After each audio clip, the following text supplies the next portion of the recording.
Narayanganj city নির্বাচন প্রসঙ্গ। দর্শক, শহরের মাজদাইর ভোট কেন্দ্রে আছেন আমাদের সিনিয়র করেসপন্ডেন্ট হাসান মাহমুদ। আমরা সরাসরি যাচ্ছি তার কাছে। হাসান, ভোট গ্রহণ তো শুরু হয়েছে, তো ভোটারদের উপস্থিতি কিরকম দেখছেন আমাদেরকে জানাবেন।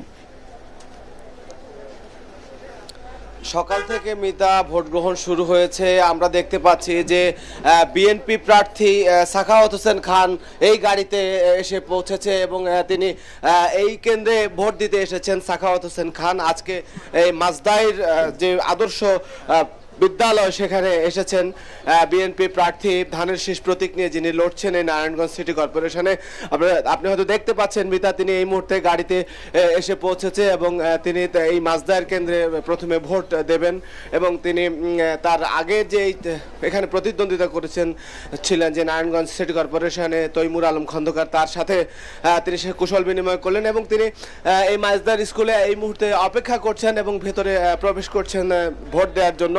তো আসলে মূলত এই যে আদর্শ নারায়ণগঞ্জ স্কুলটিতে আমরা রয়েছি, সেই স্কুলটিতে আজকে মূলত আমাদের এই অবস্থানের মূল কারণ হচ্ছে যে বিএনপি প্রার্থী তিনি আজকে এই কেন্দ্রে ভোট দেবেন। এছাড়া এখানে যে প্রস্তুতি নেওয়া হয়েছে সেই প্রস্তুতি আমরা দেখেছি যে এখানে ভোট কেন্দ্রগুলোতে প্রস্তুতি নেওয়া হয়েছে এবং এই প্রস্তুতি কালকে রাত থেকেই এখানে যে প্রিসাইডিং অফিসার ছিলেন তিনি মোটামুটি ভোট কেন্দ্রগুলোকে পরিপূর্ণ করেছেন এবং আপনি দেখতে পাচ্ছেন যে সাখাওয়াত হোসেন খান তার ভোট কেন্দ্র অর্থাৎ তিনি যেই আসনে যে বুথে ভোট দেবেন তিনি দেখে নিচ্ছেন এবং সাংবাদিকরা এখানে ভিড় করছেন। তা আজকে যে সিটি কর্পোরেশন নির্বাচন নারায়ণগঞ্জে সেটি আসলে মূলত শান্তিপূর্ণভাবে সকাল থেকে শুরু হয়েছে এবং আমরা প্রথমে যেখানে দাঁড়িয়েছিলাম সেখানে দীর্ঘ লাইন, নারী এবং পুরুষের আলাদা আলাদা সারিবদ্ধভাবে তারা দাঁড়িয়েছে এবং ভোট কেন্দ্রগুলোকে আইনশৃঙ্খলা রক্ষাকারী বাহিনী, বিজিবি সদস্যরা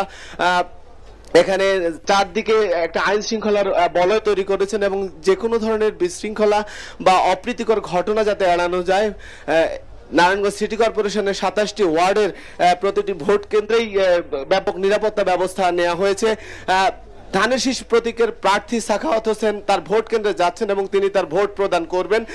এছাড়া 9:30টার দিকে নৌকা প্রতীকের যে প্রার্থী রয়েছেন ডাক্তার সেলিনা হায়াত আইভি, তিনি 9:30টায় তার ভোট প্রদান করবেন এবং এর মধ্য দিয়ে হয়তো নারায়ণগঞ্জ সিটি কর্পোরেশনে যে নির্বাচন সেটি শুরু হয়েছে এই সকালে এবং কুয়াশাচ্ছন্ন এই শীতের সকালে ভোটাররাও এসে উপস্থিত হয়েছেন। সব মিলিয়ে আজকের এই ভোট পরিস্থিতি এখন পর্যন্ত কিন্তু মোটামুটি স্বাভাবিকই রয়েছে এবং কোথাও কোনো ধরনের অপ্রীতিকর ঘটনা এখন পর্যন্ত পাওয়া যায়নি। শান্তিপূর্ণভাবে ভোটাররা তাদের কেন্দ্রগুলোতে আসছেন এবং ব্যাপক উপস্থিতি আমরা দেখতে পাচ্ছি। এই সকালবেলাও ধীরে ধীরে এই সংখ্যা আরো বাড়বে। জি হাসান, আপনাকে অসংখ্য ধন্যবাদ।